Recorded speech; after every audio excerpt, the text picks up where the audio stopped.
Today we are going to talk about the electrical hazards. Now, electrical hazards are hazards which are caused by electricity. Now, electricity has long been recognized as a serious workplace hazard. Why? Because it exposes the employees to electric shock, electrocution, maybe burns also, fires, and even explosion. Now, when we speak of electrical shock, the difference between electric shock and electrocution is that electrocution results to death, while electric shock results to unconsciousness.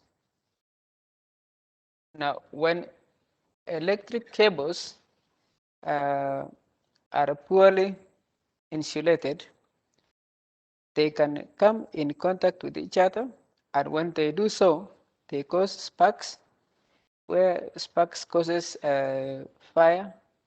And since, as you know, in the laboratory, we have so many inflammable substances, so these sparks could easily ignite these inflammable substances, thus causing fire in the labs. So what affects the flow of electricity? It is very important to understand the flow of electricity so that you can be able to understand uh, the substances, that's in terms of liquids and solids, that conducts electricity. That way you can be able to avoid electrocution or electric shocks. So electricity or electric currents flow easily through some materials, while it is hindered by some materials. These materials which electric currents flow easily are known as a good conductor of electricity. So in short, they are known as the conductors. And examples are metals. All the metals, specifically examples are aluminium, we have copper, zinc, we have even steel. So these materials are not good for laboratory benchtops because they conduct electricity very well.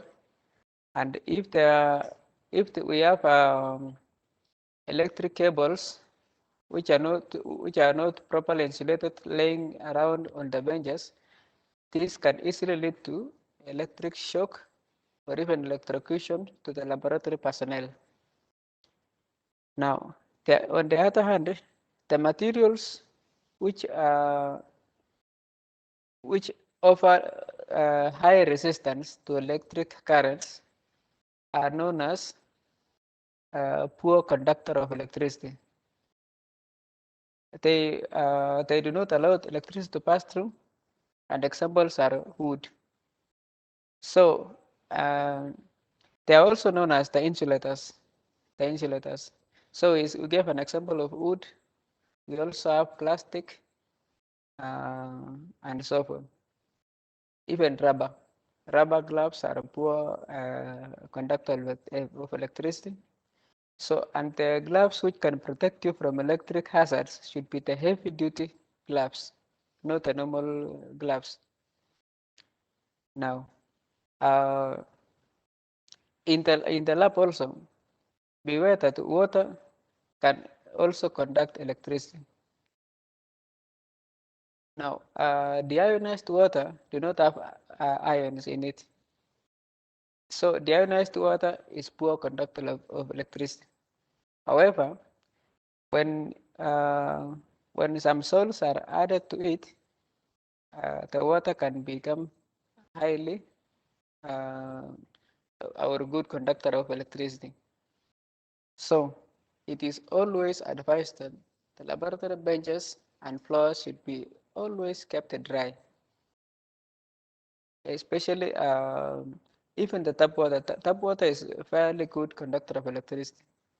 So once you have washed your hands, always ensure that your hands are dry. Your hands should always be dry whenever you handle any electrical equipments. so as to avoid getting electric shock. Now, water, uh, water.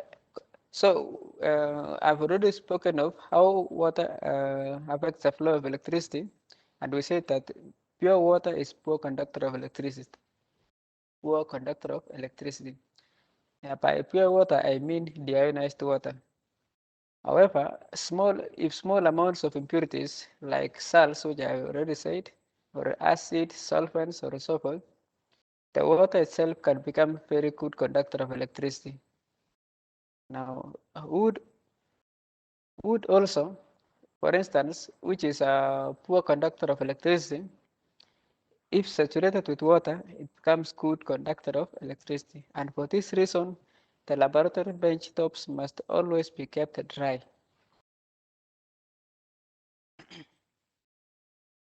Now, the same is true of human skin.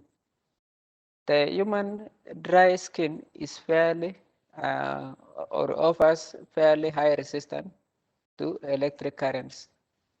However, if it becomes moist or wet, it becomes good conductor of electricity. That's why I said it, we should always keep our hands dry as well. So it means that anyone working with electricity in a damp or wet environment need to exercise extra caution to prevent electrical hazards. Okay. So it is also good to know or understand the causes of shocks. So what causes shock? Now, electricity travels in closed circuits. Electricity travels in closed circuits.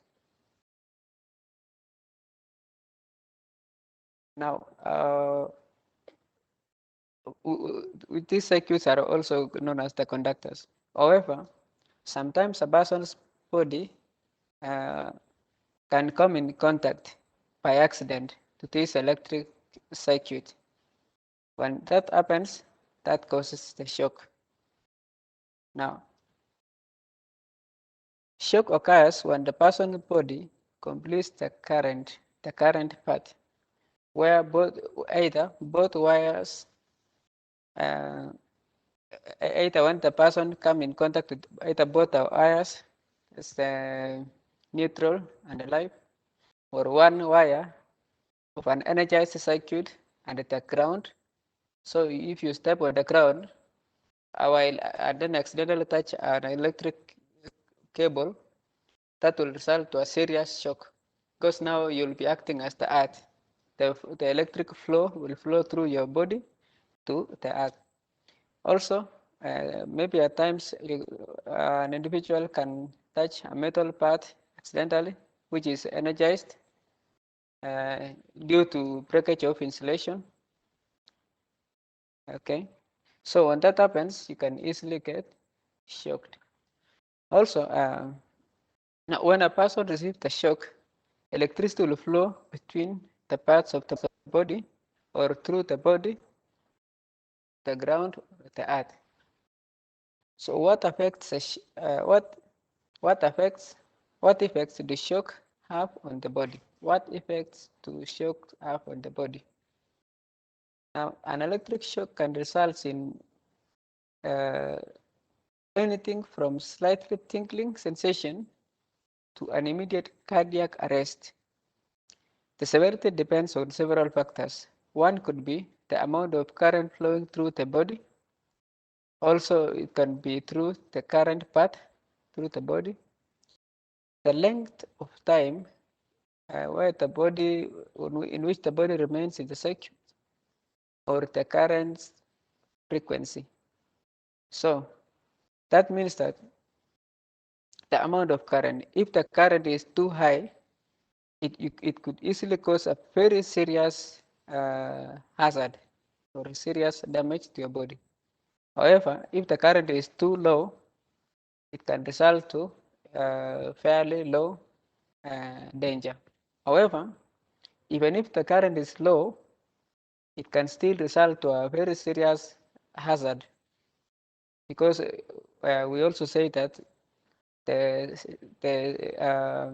seriousness also depends on the length of time in which the body remains in that circuit. So if you stay long, you could result to serious hazard, just similar as if you come in contact with uh, high tension cables or currents, or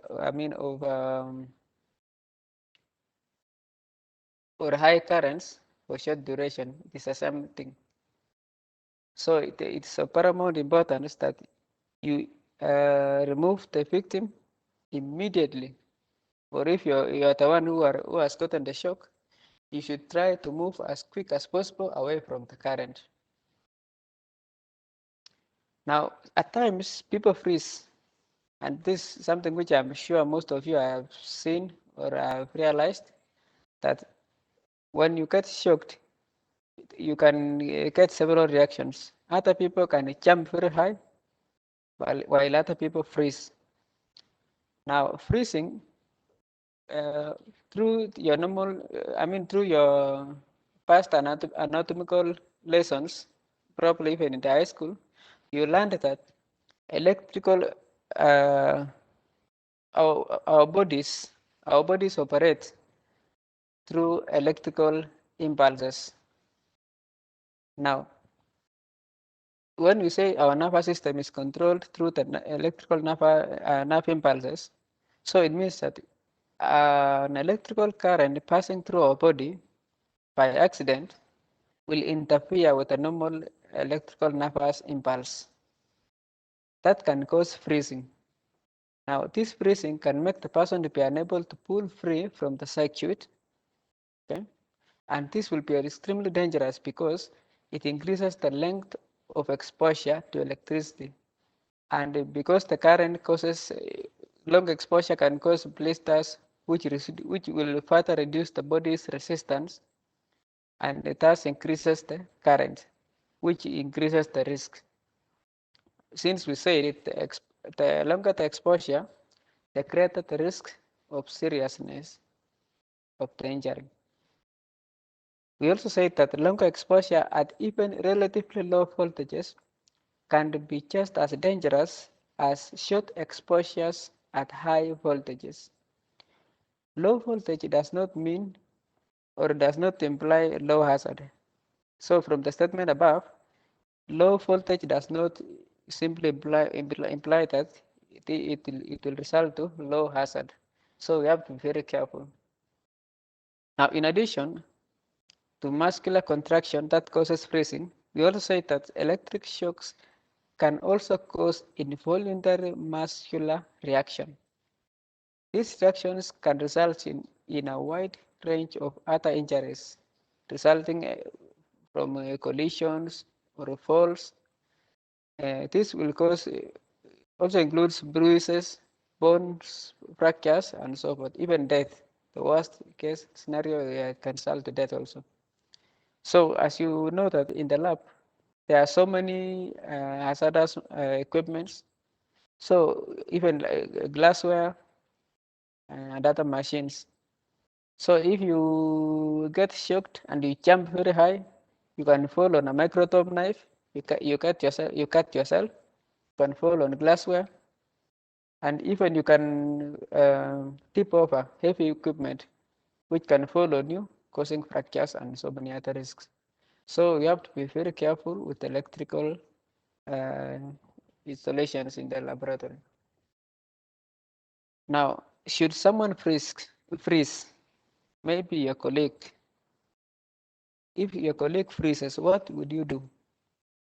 Now, if someone freezes after contacting an electrical or naked cables, the, the first thing to do, if you can access the main switch, you can switch off the main switch. If this is not possible, you use a non-conductor of electricity. Okay, that means we can use a pole or a stick or anything which is non-conductor of electricity. The main point is to use the readily available so as to act as quick as possible. So use this non-conductor of electricity to push the person away from the contact.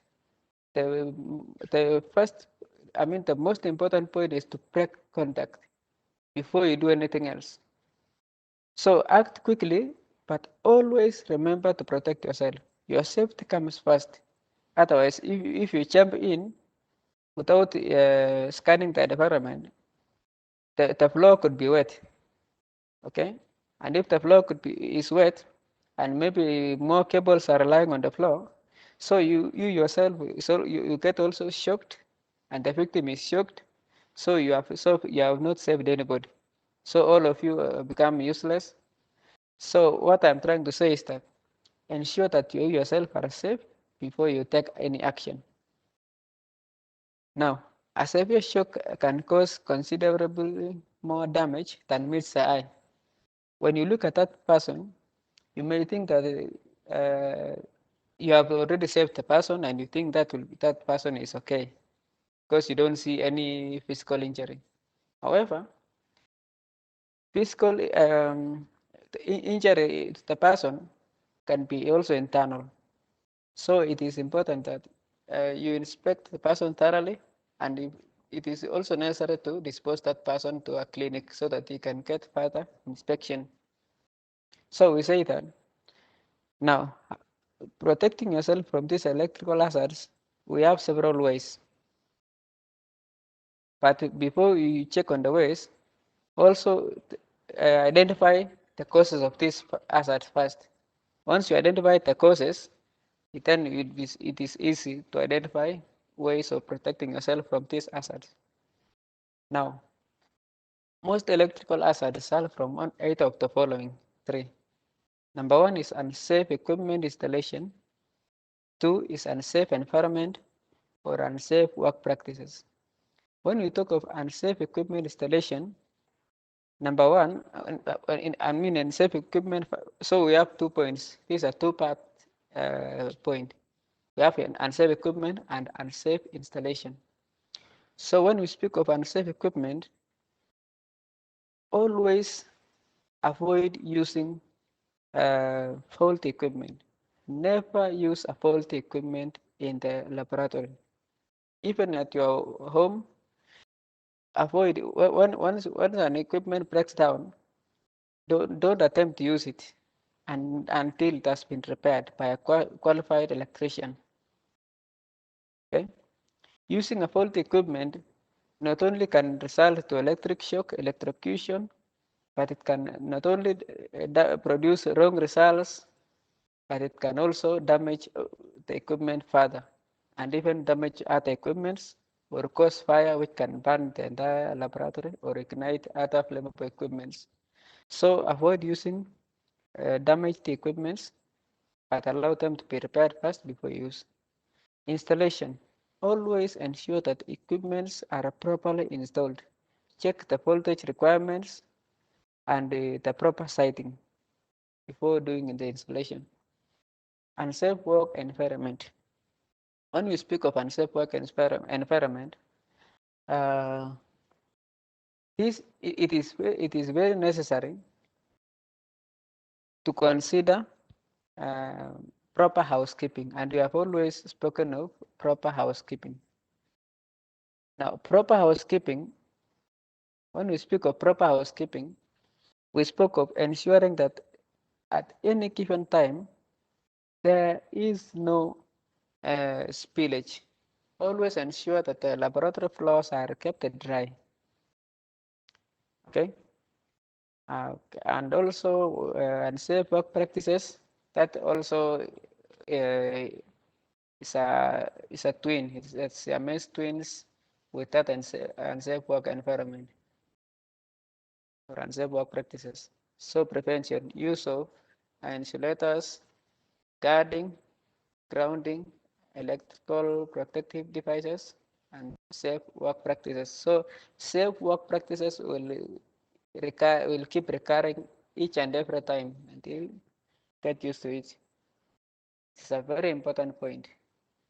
Now, insulation, we already spoke of insulation, and we said that in any insulator is any material which prevents the flow of currents. It offers high resistance and does not allow electric current to pass through. So that's why we call it insulators.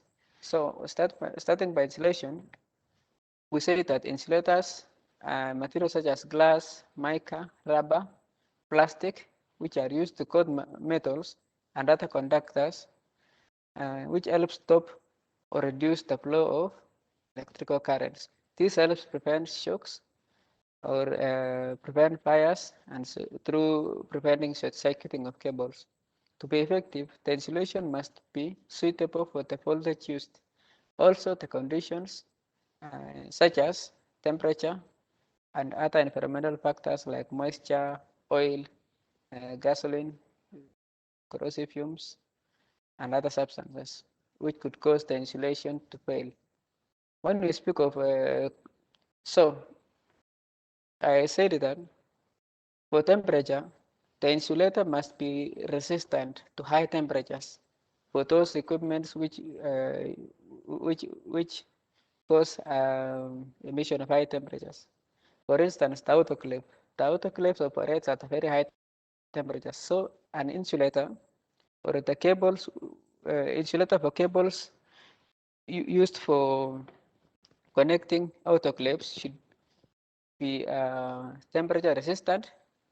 Otherwise, they will melt and then the insulation will fail.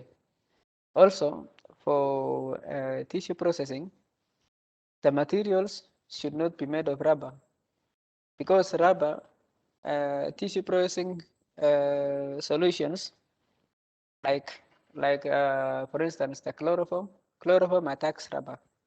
So it means that the materials for tissue processing should be materials which are not made of rubber because rubber will be attacked by chloroform and that one will, the insulator will fail. That will cause short-circuiting. Guarding. Guarding involves location or enclosing electrical equipment to make sure that people don't accidentally come in contact with its life path. Effective guarding requires equipment with exposed parts operating at 50 volts or more to be placed where it is accessible only to authorized people who are qualified to work with it. Now, recommended locations are room, vault, or a similar enclosure. Could be a balcony or a gallery. Just an elevated platform away from the common traffic. So conspicuous sign must be posted at the entrances to alert people that it is a hazardous place so as to forbid entry of these people. Okay. Now, signs containing the word danger, warning, or caution sign should also be placed beneath, and beneath that sign, an appropriate concise wording that alerts people to the hazards or gives an instruction such as danger, in quotes, high voltage, keep off or keep out. Grounding. Grounding. When we speak of grounding, this means intentionally creating a low resistance path that connects to the earth. This prevents the buildup of voltages that could cause an electrical accident.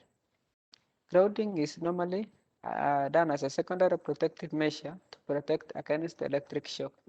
So it does not guarantee that you will not be shocked or injured or even killed by an electrical current.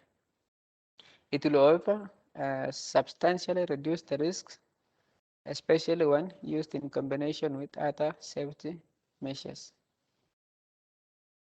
So when we speak of earthing, I'm sure you have seen it is the three-pin plug. So the green one with the yellow banding is the earth cable, and we have also the live wire to the right, and to the left you have the neutral wire, blue.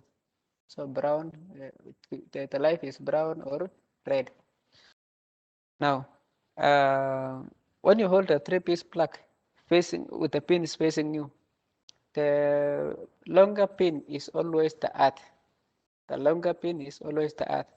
To your right is the neutral. To the left is the live pin. I'm now speaking of the pin since we have turned them to face us. But when it is facing the other side, like the one we are looking at, the live cable will be the one to the right, and it is always either red or brown. Okay. Now, other ways of protecting ourselves from electrical hazards is by use of circuit protective devices. Circuit protective devices limit or stop the flow of current automatically in the event of ground fault or overload, or even short-circuiting in the wiring system. A well-known example of these devices are the fuse, the one which I'm sure most of you have come in contact with are the fuses, circuit breakers, fuse and circuit breakers. The other ones which we might not have seen are ground fault circuit interrupters and arc fault circuit interrupters. Now, a fuse offers a lower resistance. However, due to when there is a high current, it will burn out. Once it burns out, it will no longer be able to transmit electrical currents. For circuit breakers, when there is a high voltage or a voltage current surge, it will break off. It will just trigger. It will just trigger an off switch, cutting out the current. Now, last but not least, we have work practices that help protect against electrical hazards. Work practices. Some of these work practices are, for example, keeping electrical tools properly maintained. So avoid use of damaged electrical tools. So if they are faulty, let them be repaired before you use again. And if they are damaged, or if they are damaged beyond repair, we just dispose them of. We just dispose them of. Don't keep modifying them. Also, use appropriate protective equipment. Use appropriate protective equipments. These are, for example, the proper footwear, use of laboratory dust coats, keep the benches and floors dry. So you'll remember that these are some of the housekeeping measures which we have been speaking of every now and then. So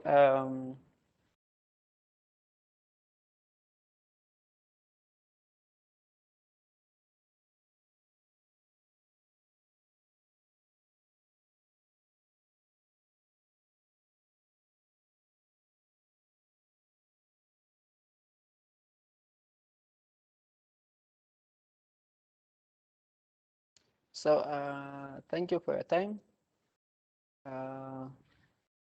Hopefully, when we meet in the next lesson, we shall finalize. Uh, on these laboratory hazards. So thank you. Have a nice day.